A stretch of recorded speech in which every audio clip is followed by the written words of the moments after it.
Hola, hola, ¿cómo están? Espero que se encuentren bien. En esta ocasión les voy a presentar a Jacinto Rivera de Rosales. Él es actualmente catedrático emérito de la Universidad Nacional de Educación a Distancia, UNED, en Madrid.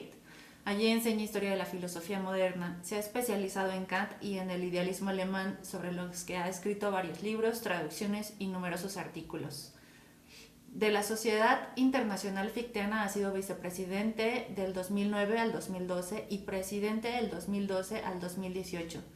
También en la Sociedad de Estudios Kantianos en las Lenguas Españolas, CELCE, ha sido vicepresidente del 2010 al 2018 y presidente del 2014 al 2018. En el 2007 fundó la Red Ibérica de Estudios Fichteanos, que ha organizado ya 5 congresos en España y Portugal. Y en el 2020 organizó el grupo de estudios chilenianos en un congreso de enero en Madrid. Ahora está participando en un proyecto de investigación financiado por Ministerios Español sobre la teología de Hegel y ha sido también decano en la facultad del 2012 al 2015. En la cajita de información les voy a dejar la bibliografía de Jacinto Rivera para que puedan consultarla, para que puedan conseguirla, para que puedan seguir con sus investigaciones en caso de estar realizando alguna investigación sobre estos temas. En esta ocasión he pedido a Jacinto que nos envíe una pequeña reflexión sobre lo que es la filosofía y entonces voy a dar lectura a ello. ¿Para qué sirve la filosofía si todo saber objetivo y eficaz nos lo da la ciencia y su hija la técnica? ¿A qué viene la racionalidad y la fría argumentación filosófica si lo que vemos es que los seres humanos actúan por sentimientos, emociones, intereses personales o de grupo o propaganda? Para eso, ¿no sería mejor utilizar la retórica o incluso el arte, que eso sí nos conmueve? Pues bien, hay cuestiones que no son abordables por la metodología científica, como por ejemplo la libertad, la moralidad, los derechos humanos, la religión, la experiencia estética, la subjetividad. Y no nos invade a veces sentimientos negativos que debemos revisar, intereses que hemos de someter a un examen racional, propaganda y acciones empresariales y políticas sujetas a criterios de justicia. Todos nos dirigimos por ideas que en realidad se hallan situadas en el ámbito propio de la reflexión filosófica, pues aunque pretendan pasar por ciencia, superan toda metodología científica. Pero depende de nosotros si queremos ser guiados irreflexivamente por ideas recibidas o bien queremos aclarar nuestra vida, nuestra manera de estar en el mundo y pensar por nosotros mismos, a fin de configurar también activamente nuestra pequeña y grande comunidad de un modo más racional, creativo, alegre y justo. Hasta aquí con la cita de Jacinto Rivera. Le agradecemos mucho esta reflexión. Jacinto nos va a presentar del parágrafo 21 al parágrafo 28 de la filosofía del derecho de Hegel. Espero que puedan seguir todos los parágrafos y sin más por el momento los dejo con Jacinto Rivera. Un cordial saludo a todos. Hoy nos toca explicar los parágrafos del 21 al 28 de los fundamentos de la filosofía del derecho de Hegel. Pero hagamos primero una introducción a estos parágrafos. Su tema, nuestro tema de ahora, es la voluntad libre, que es lo que explica Hegel en esos parágrafos. En realidad, la voluntad libre y racional es el objeto y el protagonista de toda la filosofía del derecho, de modo que es explicitada propiamente en el desarrollo de esta etapa, el desarrollo del espíritu objetivo. En ella, en esta etapa, el espíritu tiene como tarea la de objetivar su voluntad libre, su libertad, por cuanto que ella es su esencia. La libertad es la esencia del espíritu. De ahí su nombre de espíritu objetivo u objetivado. ¿Y en qué es objetivado? En leyes, en instituciones y en estados políticos. Y lo que se objetiva y toma cuerpo aquí son la voluntad racional y su libertad, que van de la mano. Libertad es una determinación fundamental de la voluntad, dice Hegel. Lo libre es la voluntad. Voluntad sin libertad es una palabra vacía, así como libertad solo es real como voluntad, como sujeto. Libertad es la autodeterminación de la voluntad. Por consiguiente, el concepto de derecho que vemos en el título del libro de Hegel, dice él, debe tomarse no solamente en sentido limitado, como derecho jurídico, sino abarcando la existencia de todas las determinaciones de la libertad.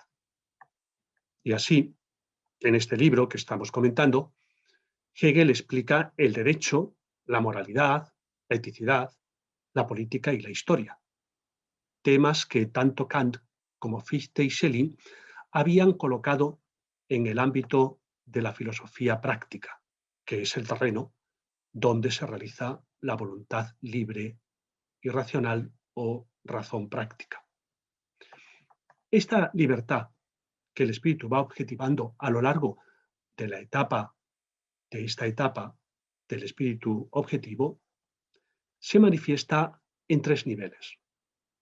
Se manifiesta primero como algo más bien individual, ya sea en la propiedad privada, reconocida por los otros, o bien en la conciencia moral de cada uno. En segundo lugar, en la eticidad la vemos como comunidad de individuos libres, en la familia, en la sociedad civil y finalmente en el Estado. Pues el Estado es el marco en donde se puede objetivar y desarrollar propiamente esa voluntad libre o libertad de todos. Es decir, todos los momentos anteriores estudiados están posibilitados en el marco de un Estado. Pero finalmente, en tercer lugar, esa voluntad libre y racional se nos manifiesta como espíritu del mundo, un espíritu del mundo que dirige la historia, en donde fluyen en el tiempo individuos y estados, pueblos y comunidades. En ese correr histórico estamos todos insertos y conducidos hacia la realización de la libertad. Las acciones de la voluntad libre tienen, por tanto, esos tres niveles a la vez: individual, comunitario e histórico.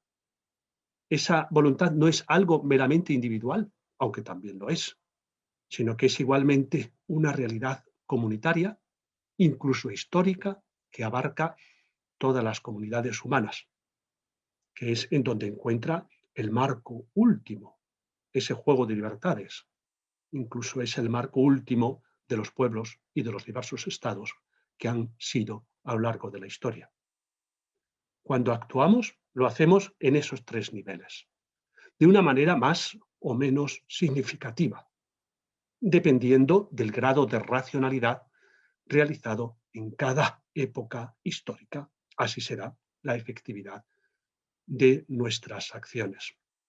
De ahí la necesidad de la formación o de la educación, de la Bildung, que consiste justamente en la elevación del individuo, de la voluntad del individuo, a esa voluntad libre y racional, a fin de que él tome como interés propio lo universal y lo esencial del espíritu, porque dependiendo de ello será más o menos verdadero y actuante en la realidad efectiva. Formación es comprender que la satisfacción individual solo es posible a través de la realización del bien de la comunidad.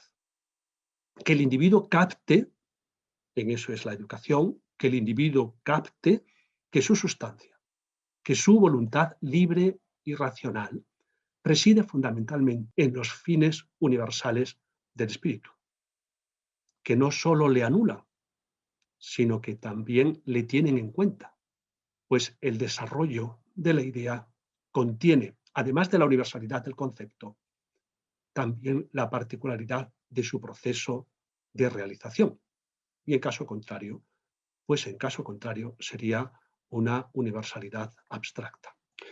A lo largo de la etapa anterior, la etapa del espíritu subjetivo, el espíritu ha de llegar a comprender esto que acabo de decir. El espíritu ha de comprender primero que su sustancia, no consiste en poseer cosas y en poseer más cosas, sino en ser libre y realizar o ejecutar en el mundo su libertad. Pero en segundo lugar, ha de captar correctamente ese modo de ser de la libertad y comprender también que únicamente puede realizar esa libertad en una comunidad de seres humanos reconocidos y tratados, todos ellos, como seres libres. O sea, que la libertad racional no puede ser la posesión exclusiva de un individuo, porque la libertad no tiene el modo de ser de una cosa cuya posesión excluyera a los demás, como si ocurre, por ejemplo, con la manzana, que si yo me la tomo no se la pueden comer los otros. No ocurre eso con la libertad.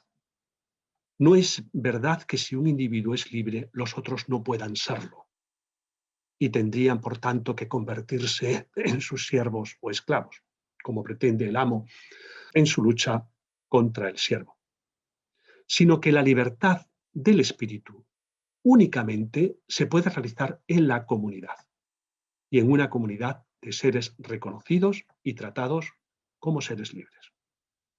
Por tanto, esa lucha de voluntades entre el amo y el siervo ha de acabar en la reconciliación de la razón, pues sólo haciéndose libre el siervo llega a ser el Señor también enteramente libre. Pues bien, esa reconciliación racional o reconocimiento mutuo de seres libres es la base del espíritu objetivo, la sustancia de la eticidad, dice Hegel, la sustancia de toda espiritualidad esencial, de la familia, de la patria, del Estado.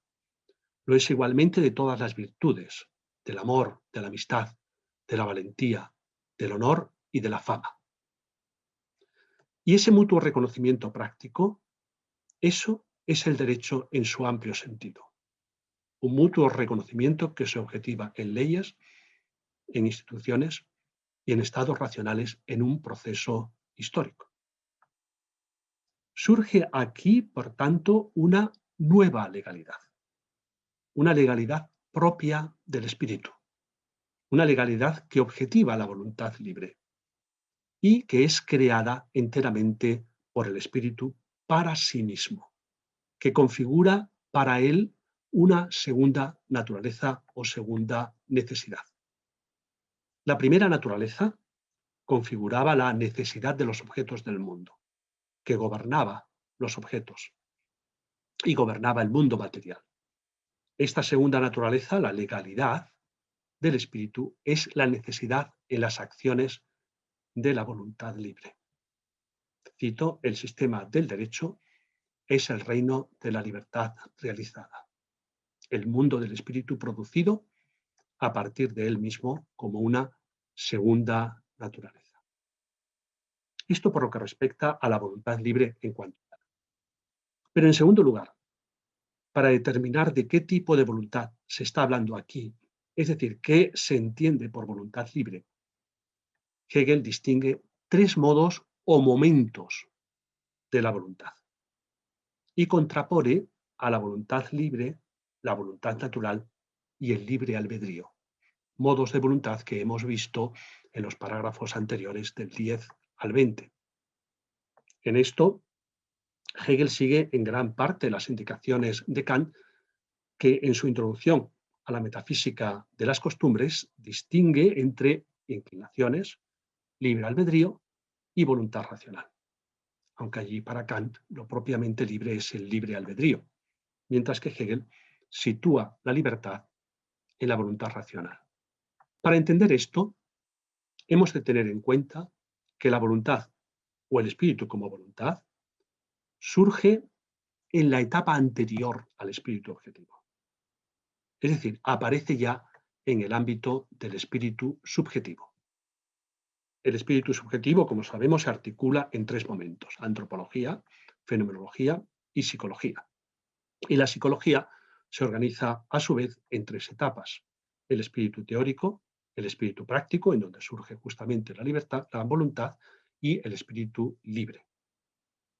El espíritu teórico es aquel que hace las acciones necesarias para conocer objetivamente el mundo y elaborarlo desde sí y para sí. Y ahí encontramos lo que Hegel piensa que es la intuición sensible, que es la representación mediante la cual el objeto se interioriza en el sujeto, y por último, el objeto es pensado mediante el entendimiento, el juicio y la razón. Démonos cuenta que estos tres momentos del espíritu teórico en la psicología recogen en el interior del espíritu los tres primeros momentos de la fenomenología, los tres momentos pertenecientes a la conciencia, a saber, la conciencia sensible, la percepción y el entendimiento. Y la conclusión viene a ser la misma, tanto en la fenomenología como en la psicología.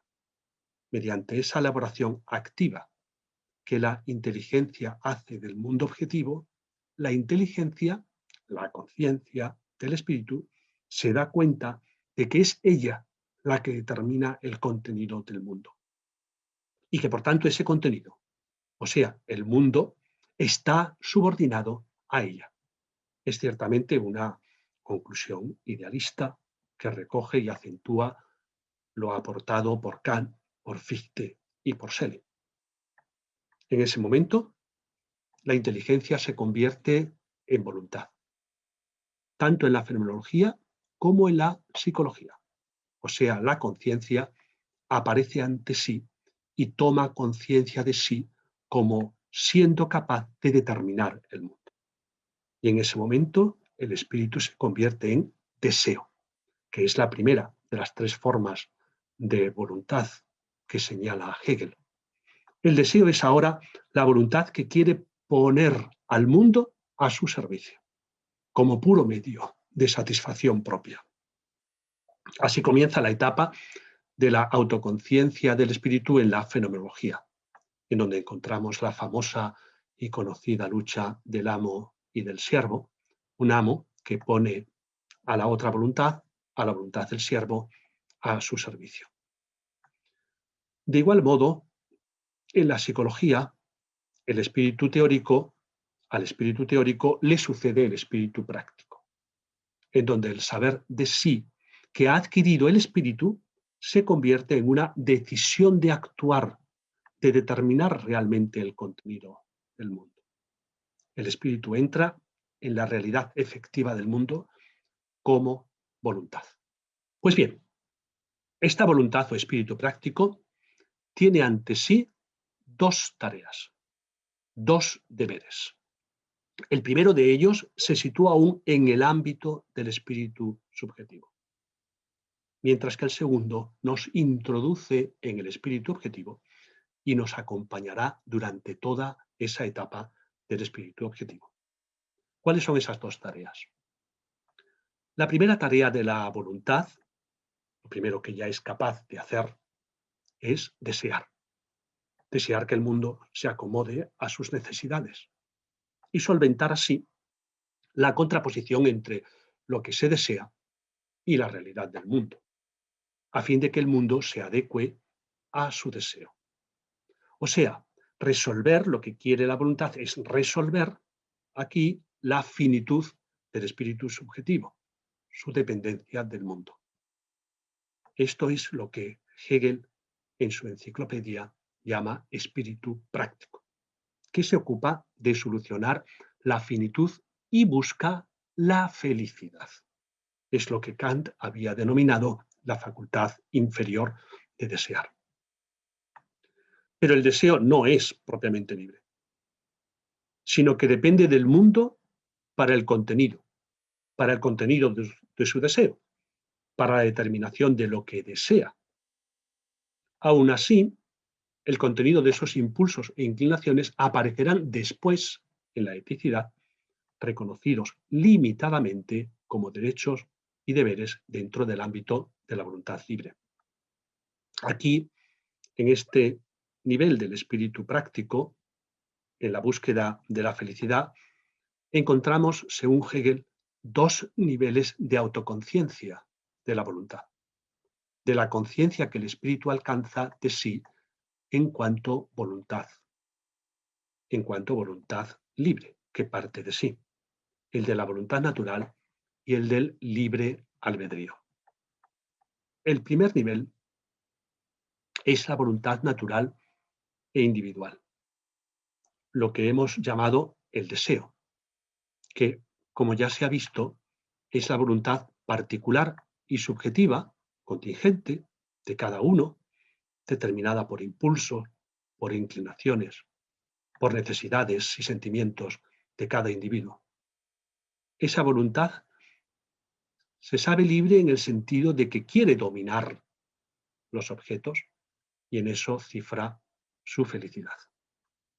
Un segundo nivel de autoconciencia que la voluntad tiene de su esencia como libre es, como también se ha visto, el de la voluntad en cuanto libre albedrío o voluntad reflexionante. Aquí la voluntad se despega del lo dado sensible inmediato y el individuo entonces elige entre la pluralidad de impulsos, de inclinaciones, entre la pluralidad de deseos que se oponen muchas veces los unos a los otros. Entre ellos, lo que hace libre albedrío es elegir cuál va a realizar, mostrando así, en esta elección, que la voluntad no está ligada necesariamente a ninguno de ellos y que en ese sentido es libre, libre decisión reflexiva, configurando de ese modo la propia individualidad del que elige esto y no lo otro. Pero al final, en verdad, lo que elige es uno de los objetos dados de los que depende, o sea, busca igualmente la felicidad. Incluso puede poner en algún objeto, en alguno de ellos, todo su interés y convertirse en pasión o en adicción, o sea, en una dependencia aún mayor. Sin embargo, ahí podrá experimentar que ninguno de esos objetos deseados es adecuado a la propia libertad, pues ninguno está determinado por la naturaleza de la misma libertad, sino que el contenido, lo querido, lo deseado, le viene dado desde fuera, dicho muy hegelianamente. En el libre albedrío, la voluntad sabe que elige y tiene certeza de su libertad, pero no sabe, pero solo sabe elegir entre objetos, no a sí misma, y por lo tanto esa libertad carece de verdad. Tiene certeza, pero carece de verdad, o sea, de realización propia como tal libertad. Esa libertad del libre albedrío es, según Hegel, la libertad que alcanza toda filosofía de la reflexión, toda filosofía del entendimiento. Conocemos la contraposición que Hegel hace entre una filosofía de la reflexión o del entendimiento que presenta como fija las oposiciones que se presentan al pensamiento y, por otra parte, una filosofía especulativa como la suya, que supera todas estas oposiciones y nos conducen a la unidad y a la totalidad sintética de todas ellas, que en realidad solo él, solo Hegel, habría alcanzado. En esta concepción de la libertad, sitúa Hegel también a Kant. Yo pienso que erróneamente. Es cierto que para Kant la libertad se sitúa en el libre albedrío propiamente, como dije antes, porque el libre albedrío puede elegir y dar prioridad en su máxima de acción a sus inclinaciones o a la ley moral, y con ello hacer el mal o el bien moral. Pero en el mal moral, lo que sucede es que la libertad se destruye a sí misma, pues la libertad tiene la capacidad de negarse a sí misma, porque la libertad se ha de poder aceptar a sí misma libremente. Sin embargo, solo se construye y realiza como libertad cuando el libre albedrío se convierte en voluntad racional, cuando elige adecuar su máxima a la ley moral y la asume como último criterio de acción. Y en eso Kant y Hegel coinciden.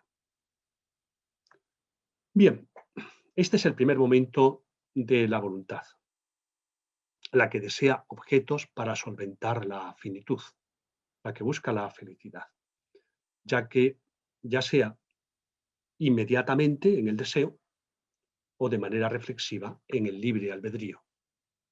Los dos niveles, esos son los dos niveles de autoconciencia de la voluntad que acabamos de ver. En el siguiente nivel de autoconciencia de la voluntad, que sería el tercero, encontramos la voluntad libre, que es nuestro tema. Aquí la voluntad se da cuenta de que lo que quiere en realidad no son más objetos, sino sí misma, la realización de sí, la realización de la propia libertad. Y entonces la pone como el contenido de su querer. Los objetos serán sus medios, los medios de la voluntad libre, pero el fin que ella persigue es su propia realización como libre. Pasamos entonces del principio de la felicidad al principio de la libertad. Estamos, por tanto, en otro plano. Aquí surge una tarea diferente, que consiste en objetivar la misma libertad. Esa es la tarea que ha de llevar a cabo el espíritu objetivo en todo su desarrollo.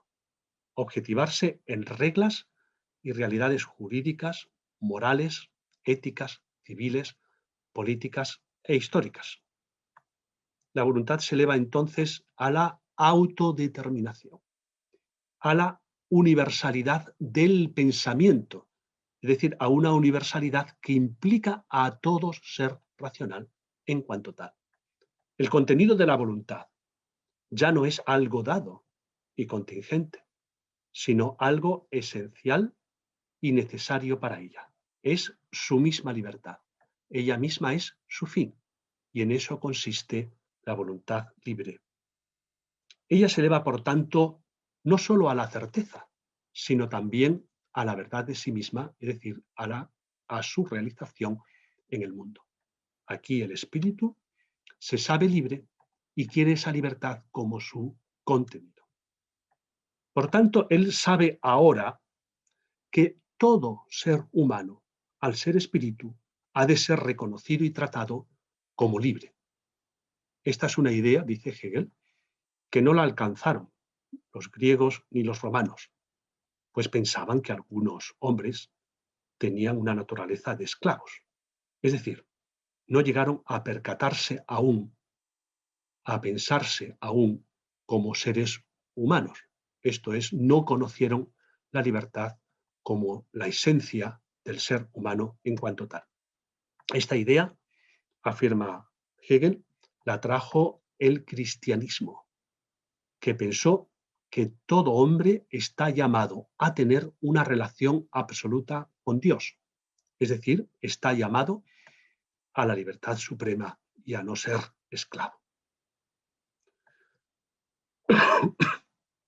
Pues bien, esta voluntad libre y racional es el sujeto y el objeto de toda la filosofía del derecho, de toda la etapa del espíritu objetivo. Porque desde ese fin, que es el reconocimiento y la realización de la libertad, se determina la racionalidad de todos los fines naturales de la voluntad, la racionalidad de sus deseos y necesidades, y se establece cuáles y en qué medida constituyen derechos y deberes, así como su jerarquía.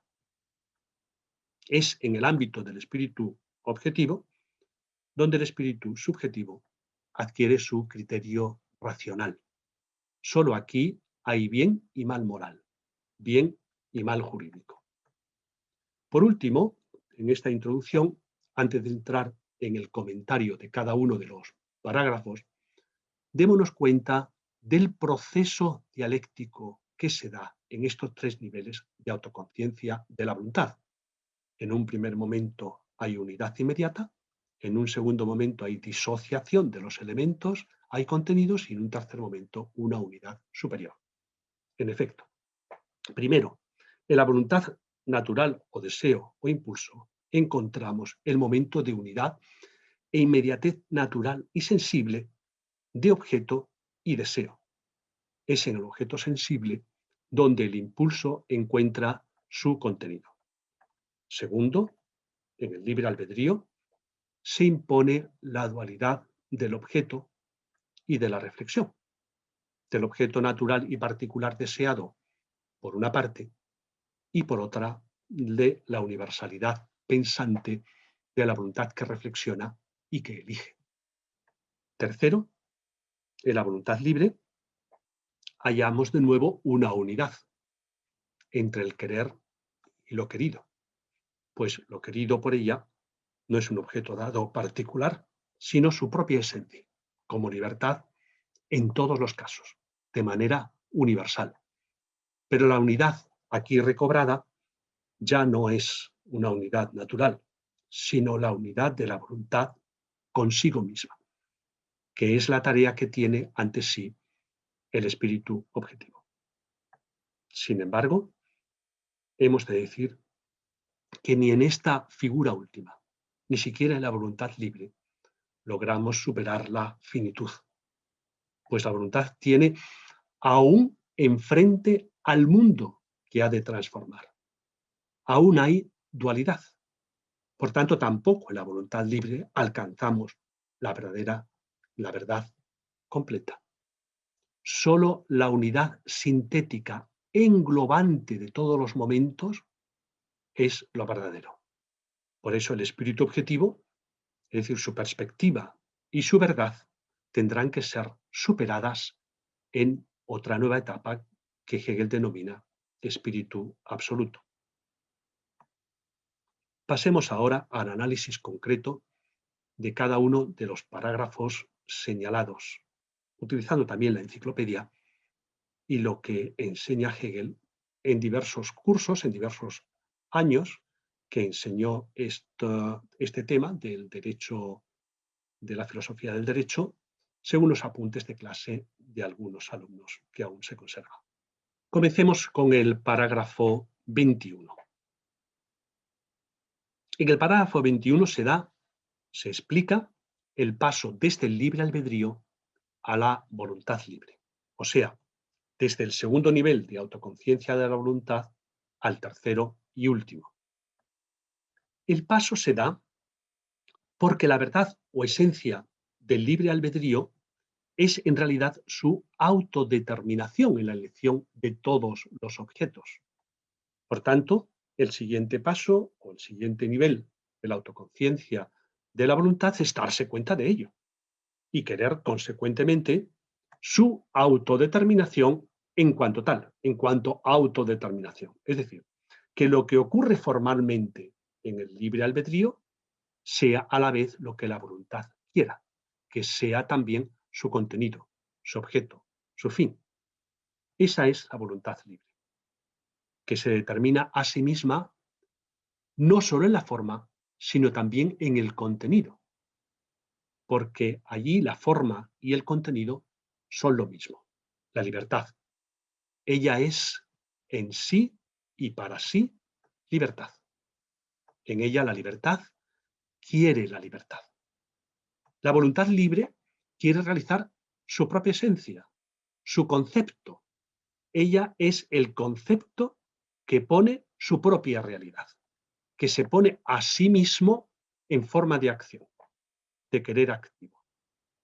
Por eso, esta voluntad libre es y pone de manifiesto la verdad de la voluntad, dado que la verdad es también la concordancia de la existencia de la cosa con su concepto, o concordancia del concepto con su realidad exterior, o sea, que lo existente sea adecuado a su concepto. Eso es lo que persigue la voluntad libre y racional. Aquí ella no solo es en sí, sino también para sí. Y esa unión del en sí y del para sí Donde la sustancia llega a ser sujeto es lo que Hegel denomina la idea verdadera y realizada. La voluntad libre no es sólo la idea que está siendo en sí, sino también que está siendo para sí. Es decir, la voluntad tiene por objeto lo que antes era sólo en sí, lo que antes era sólo en su ser interno, que no había llegado aún a la existencia. De ese modo, la voluntad supera todo lo dado, lo contingente, lo particular, lo exterior, y se eleva a la universalidad de sí misma, de su propia esencia, a lo constitutivamente presente en todos los seres racionales. Una universalidad que es el ámbito donde Hegel sitúa el pensar. Luego, concluye Hegel, la voluntad, sólo como inteligencia pensante, es voluntad verdadera y libre. El pensamiento es la actividad mediante la cual la voluntad libre para sí, o que se sabe libre, se lleva a cabo y se realiza. En la voluntad libre son idénticos el espíritu práctico y el teórico en cuanto a su verdad. Esta autoconciencia actuante que descansa en el pensar constituye el principio del derecho, de la moralidad y de toda eticidad. No el sentimiento, no el corazón, el pecho o el entusiasmo, como algunos pretenden, por ejemplo los románticos. Esto por lo que respecta al parágrafo 21. En los siguientes parágrafos, el 22, el 23 y el 24, Hegel sigue analizando la voluntad libre y ofrece de ella algunas determinaciones lógicas abstractas.